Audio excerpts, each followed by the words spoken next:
অপশক্তিকে বাংলার মাটিতে মাথা তুলে দাঁড়াতে দিবে না।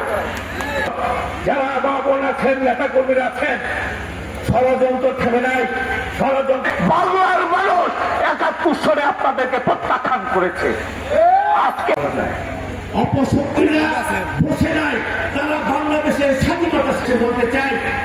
একদল মহিলা বের হয়েছে, তারা আপনাদের কাছে যায়, বাড়ি বাড়ি যায়, পরের দিন গিয়ে বলে ভোট দাড়ি পাল্লায় ভোট দিলে ভেস্তে বা যাওয়া উপরালায় সন্তুষ্টি হলে ভেস্তে যাওয়ার টিকিট পাওয়া যাবে নাকি বলে? কাজেই আপনাদের সন্তুষ্ট করছে। আরো কি বলে জানেন? বলে কবরে গেলে বলে প্রথম ফেরেশতারা জিজ্ঞেস করবে কোন মার্কায়। মুনাফিকের থেকে আপনারা সাবধান থাকবেন। আর ফেসিবাদের সাথে দীর্ঘদিন ধরে থেকেছে। আর জামাত আমাদের শেখ হাসিনার আঁচলের নিচে থেকে ফেসিবাদা কায়দা শিখেছে। শুনেছেন তো? কারাগারের ভূমিকায় থাকতে হবে। সেই সাথে মামুনদের বলতে চাই, আমাদের ঘরে ঘরে যেতে নাও পারে।